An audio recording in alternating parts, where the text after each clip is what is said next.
Halo kawan Sound and Machine, saya Zulfikri Ahmad. Bicara Subaru itu tidak lepas dari masyarakat yang memang hobi ya, baik itu hobi mobil maupun hobi yang mungkin bukan hobi mobil tapi menjadikan mobil sebagai bagian dari gaya hidup. Seperti misalnya kayak adventure atau hobi outdoor dan sebagainya yang memang butuh kendaraan off-road.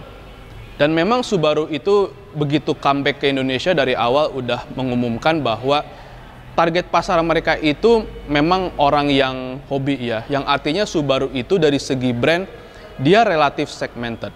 Tapi dari segi produk, seiring berjalannya waktu, dari segi produk Subaru ini sebenarnya bisa lebih menjangkau masyarakat luas. Atau kalau bahasa kasarnya buat kaum mendang-mending pun masih cocok gitu loh. Salah satunya adalah Subaru pertama di Indonesia sejak comeback, yaitu Subaru Forester, dan ini dia 7 fakta menariknya.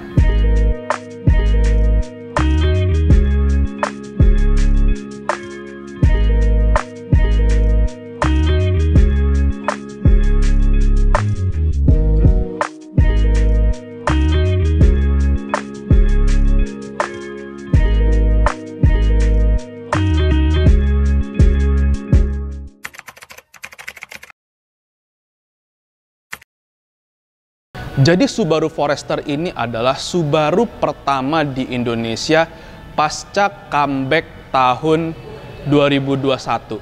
Subaru itu comeback itu resminya 2021 ya, inaugurasinya.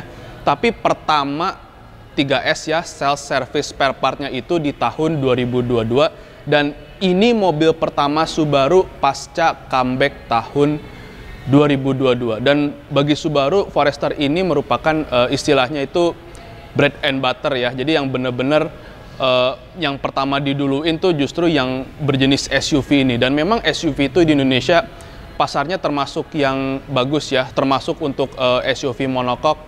Dan menariknya Subaru ini, mungkin kawan Sound and Machine banyak yang nggak sadar ya, bahwa setiap generasinya itu ada di Indonesia yang nanti bakal dijelasin di fakta berikutnya. Jadi Forester ini setiap generasinya ada di Indonesia, dalam artian dia dijual resmi dari generasi pertama, kedua, ketiga, keempat, dan yang sekarang ini adalah generasi kelima. Dan setiap generasinya ini dia sudah dipegang oleh agen pemegang merek yang berbeda ya. Yang pertama ini dia masih zamannya General Motor ya, karena waktu itu Subaru itu masih bagian dari General Motor. Terus di generasi kedua ini dia transisi ya antara General Motor ke Motor Image Indonesia. Yang di generasi ketiga ini juga dia udah mulai Motor Image ya, generasi ketiga, generasi keempat. Nah, begitu APM-nya comeback, Plaza Subaru. Nah, Forester ini yang menjadi produk pertama di Indonesia, yang artinya Forester itu di Indonesia setiap generasinya itu ada. Jadi Subaru Forester ini dia bener-bener dirancang fungsional, baik itu eksterior, interior, dan beberapa fitur tuh bener-bener pure fungsional. Dan Subaru ini dia mengusung konsep bolder ya, dengan bahasa desain dynamic and solid, dan ini yang bikin lampunya Subaru tuh ya punya kekhasannya tersendiri ya. Mungkin kalau dibandingin sama kompetitornya nggak se-estetik kompetitornya, ya bahkan dari setiap sudutnya itu bener-bener fungsi ya, terutama kalau kawan mesin lihat. Ini dia bagian depannya ini dia punya approaching angle-nya tuh sekitar 20-an derajat lah, 21 sekian lah. Terus ada apa yang bagian sampingnya ini, oh ya ini ground clearance-nya 200 mm ya. Dia ini termasuk yang tinggi, jadi termasuk yang memadai untuk off-road. Dan ini juga untuk bagian samping breakover angle kalau nggak salah, dia sekitar 21 derajat lah. Nah, yang bagian belakangnya ini dia departure angle ya, buat pada saat exit off-road ini, dia tuh ya sekitar 20-an juga, 25,8 kalau nggak salah sudutnya 25,8 derajat. Ada roof rail juga yang dari fungsinya ini jelas ya, salah satunya buat nopang tenda ini, dan tenda ini jadi opsi ya, opsi buat kawan Sound and Machine yang beli Subaru Forester ini jadi salah satu opsi ya, termasuk yakimanya ini juga ya, buat apa namanya tambahan untuk pasang tenda. Dan juga untuk kursinya, dan sepaket dengan tenda ini juga ada kursinya, tapi ini opsional. Jadi mau pakai boleh, mau enggak juga nggak masalah gitu. Dan ini bagian sampingnya Subaru Forester ya. Sekarang kita mau lihat bagian belakangnya Subaru Forester. Jadi ini bagian belakangnya Subaru Forester ya. Kalau saya mesin lihat, lampu belakangnya agak unik ya. Dan bisa jadi ini bagian dari bahasa desainnya Subaru. Jadi jangan heran kalau ngelihat Subaru tuh ya agak nyeleneh dikit, tapi ya memang yang jadi salah satu ciri khasnya Subaru itu ya unik ya kalau dibandingin sama kompetitornya. Oke. Jadi ini eksteriornya Subaru Forester. Sekarang kita mau lihat interiornya Subaru Forester. Jadi begini interiornya Subaru Forester ya. Dari desainnya ini kelihatan ya, fungsi itu lebih diutamakan. Tapi dari segi estetika juga masih kelihatan menarik ya. Dengan desain seperti ini tuh jadi visibilitasnya itu jelas banget ya. Bahkan saya pun masih bisa ngelihat kap mesinnya. Kelihatan banget ya kap mesinnya kalau dari posisi mengemudi. Dan juga kalau untuk Subaru ini agak unik ya. Salah satunya dari lampu sen yang ada di sebelah kiri. Kalau di Eropa sih atau mobil Eropa sih sen kiri itu udah biasa ya. Sen di kiri, wiper di kanan. Tapi kalau mobil Jepang ini hitungannya agak nggak umum ya. Karena Jepang tuh rata-rata sennya masih di kanan ya ketimbang di kiri. Ya cuma mobil tertentu aja yang sennya di kiri ya, salah satunya Subaru ini. Tapi sen kiri ini hanya masalah pembiasaan aja sih. Kalau biasa nyetir mobil Eropa mestinya sih nggak ada masalah sama sekali. Oke, jadi ini interiornya Subaru Forester. Sekarang kita mau lihat fitur-fiturnya. Kita nyalain tapi nggak sampai nyalain mesin. Wih, udah pakai Starlink. Tapi bukan Starlinknya Elon Musk ya, apalagi Starbucks keliling. Nah ini isinya ada phone, ada map. Ini nggak full digital ya, masih ada tombol-tombol pencet-pencetan atau putar-putaran gini. Setting, driver profile. Wah, ada wifi-nya juga. Vehicle apa nih? Ada defogger. Oh, ini buat audio ya.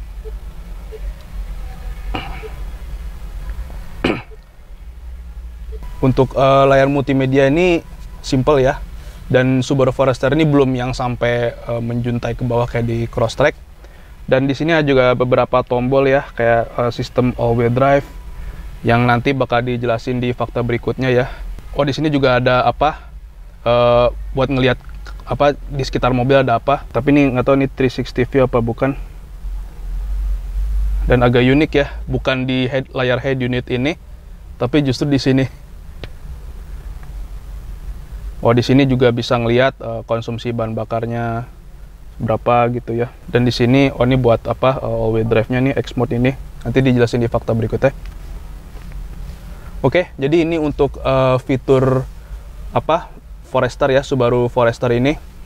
Oke, selesai bahas bagian depan interior. Sekarang kita mau duduk di jok belakangnya. Jadi begini rasanya duduk di jok belakangnya Subaru Forester. Duduk di jok belakang Subaru Forester ini lega ya. Bahkan untuk saya yang tingginya sekitar 180 cm, ini jarak antara kepala saya dengan langit-langit itu ya sekitar 2 kepala tangan inilah. Yang artinya dia cukup lega ya. Dan memang dengan desain yang mungkin gak se-estetik kompetitornya, tapi dengan desain seperti ini yang memberi kesan lega gitu loh. Karena ini kan bodinya agak mengkotak ya. Nah, dengan bodi mengkotak ini yang bikin kabinnya tuh jadi lega gitu, karena jadi nambah ruang. Dan untuk saya yang tingginya sekitar 180 cm, ini jok depan gak saya ubah posisinya.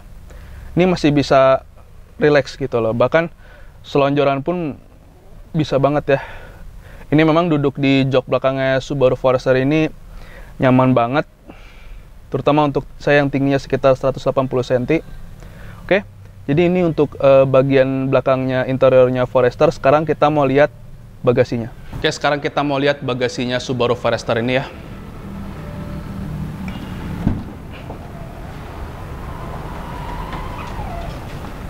Jadi begini bagasinya Subaru Forester ya. Ini bagasinya luas banget. Dan seberapa luas? Saya coba pakai barang bawaan saya. Kebetulan tasnya Subaru juga nih. Iya, ini bagasinya emang luas banget ya Subaru Forester ini. Dan kemungkinan ini dari efek dari desain eksterior yang relatif mengotak ya, dengan eksterior mengotak ini justru yang membuat ruang kabin tuh jadi lebih lega dibanding SUV yang bodinya agak lebih membungkuk. Dan kalau sama sini lihat, ini bagasinya luas banget ya, bahkan masih ada ruang lagi di sini. Masih ada ruang lagi di sini ya. Ini buat toolkit. Dan ini buat ban serep sama dongkraknya ada di sini. Yang artinya dengan tertutup begini aja udah bagasi Forester tuh udah luas banget ya. Yang artinya SUV ini bener-bener didesain pure fungsi. Yang meskipun estetik itu tetap diperhatiin, tapi yang lebih utama dari SUV ini adalah fungsi. Oh ya, di bagasi ini juga ada, mungkin ini subwoofer ya. Yang artinya, dan memang Forester ini udah pakai premium sound ya. Ya tentu bakal lebih bagus lagi kalau pakai produknya Alpine. Karena Alpine itu dia dari speaker, subwoofer, digital sound processor, amplifier, dan sebagainya. Alpine itu lengkap dalam menyediakan kebutuhan upgrade audio ya, dari speaker dan segala macamnya. Yang artinya produk Alpine ini jadi rekomendasi buat kawan Sound and Machine yang mau upgrade audio Subaru Forester. Bahkan Alpine juga dipakai di Subaru Crosstrek yang edisi terbatas itu, kalau kawan Sound and Machine masih ingat, itu dia udah pakai produk upgrade audionya Alpine untuk Crosstrek yang limited edition. Jadi ini mesinnya Subaru Forester ya. Subaru Forester ini dia mesinnya 2000 cc, kodenya FB20, dan tenaganya ini 156 PS dan torsinya itu 192 Nm. Mungkin tenaga mesin ini jadi yang paling kecil ya kalau dibandingin sama kompetitornya yang notabene dia bisa 190 PS. Tapi jangan salah, ini mesinnya ini dia bukan inline yang biasa ya. Ini mesinnya flat. Jadi mesin flat ini dia pistonnya bukan dari atas ke bawah, tapi begini. Dia kayak apa namanya? Boxer gitu, boxing. Makanya mesin flat ini orang nyebutnya juga mesin boxer karena pergerakan pistonnya yang horizontal. Dengan piston horizontal ini salah satu kontribusinya adalah yang membuat mobil ini menjadi lebih stabil. Jadi mobil ini udah pakai all-wheel drive, yang all-wheel drive ini bukan cuma buat di off-road tapi juga di aspal. Ditambah mesin flat ini yang membuat mobil itu menjadi lebih stabil. Oke, jadi ini mesinnya Subaru Forester. Oh ya, untuk transmisinya dia ini CVT ya, CVT Linear Tronic. Ya lebih kurang hampir sama kayak kompetitornya yang jauh lebih mahal. Tapi ini bukan torque converter kayak kompetitor yang satunya ya. Jadi ini transmisinya CVT Linear Tronic. Salah satu yang menjadi keunggulan Subaru Forester ini adalah sistem all-wheel drive-nya. Karena sistem all-wheel drive-nya Subaru ini dia juga berperan untuk performa di medan off-road. Dan di sini ada tombol X mode ya. Dan tombol X mode ini ada angle-nya. Ada deep, snow, ada mud. Jadi sistem all-wheel drive-nya Subaru ini ya selain buat medan off-road, tapi di jalan biasa pun dia memberikan kontribusi pada handling ya, karena sistem all-wheel drive ini namanya symmetrical all-wheel drive yang bisa membagi torsi ketika menikung. Dan ini menjadi salah satu selling point-nya Subaru dibanding kompetitornya. Jadi Subaru Forester ini dia harganya 659,5 juta. Mahal ya relatif, tapi kalau dibandingin sama kompetitornya, Forester ini justru jadi pilihan yang paling terjangkau di kelasnya. Bandingin sama Mazda CX-5. CX-5 itu dia harganya udah 668,8 juta kalau nggak salah. Yang artinya dia sedikit lebih mahal dari Forester ini, dan CX-5 itu yang dibandingin tadi itu yang all-wheel drive ya. Dan tentunya dia ini jauh lebih murah dari Honda CR-V yang paling murahnya aja udah 700 jutaan. Paling murahnya itu dia mesinnya masih mesin bensin turbo ya, belum yang hybrid. Kalau hybrid itu udah lebih mahal lagi. Nah, gimana kalau dibandingin sama SUV yang leather frame. Kayak Toyota Fortuner sama Mitsubishi Pajero Sport misalnya, dua SUV leather frame ini untuk yang all-wheel drive atau 4x4, dia harganya udah tembus 700 jutaan. Sementara ini masih 659,5 juta. Yang artinya SUV Forester ini dia jadi yang paling terjangkau di kelasnya. Dan jangan lupa ini Forester ini dengan harga 659,5 juta ini dia udah CBU Jepang. Kayak kompetitornya juga Mazda CX-5 dia juga CBU Jepang. Sementara yang kompetitor yang satunya lagi Honda CR-V dia itu CBU-nya Thailand. Yang artinya dia udah CBU Jepang, harganya masih 650 jutaan. Dan ini SUV yang saya bisa bilang proper karena SUV itu kan kodratnya, salah satu kodratnya adalah bisa diajak ke berbagai medan jalan. Nah, Forester ini dia bisa diajak ke berbagai medan jalan dan itu pun bukan dari desain eksteriornya tapi juga sistem all-wheel drive-nya yang bikin dia bisa melibas medan off-road. Medan off-roadnya kira-kira antara ringan ke sedang ya. Oke, jadi ini Subaru Forester yang bisa dibilang buat hobi masuk, buat kaum mendang-mending juga masuk. Terutama kalau ngeliat harga dan kalau dibandingin sama kompetitornya. Jadi gimana nih menurut kawan Sound Machine? Jadi pilihan gak nih kalau mungkin dirasa kompetitornya terlalu mahal, ini aja nih gitu kan, Subaru Forester ini udah jadi yang paling murah di kelasnya. Oke, sekian untuk video kali ini, semoga bermanfaat. Seperti biasa jangan lupa diklik like, subscribe channel YouTube soundmachine.com. Kalau kawan Sound Machine punya komentar, pertanyaan atau apapun itu tulis saja di kolom komentar. Jangan lupa di follow juga akun Instagram dan TikTok soundmachine.com, di like juga akun Facebook soundmachine.com, dan pantau terus website soundmachine.com untuk informasi otomotif terkini. Buat kawan Sound Machine yang mau lihat lebih dekat unit Forester ini, unitnya ada di Plaza Subaru Pondok Indah.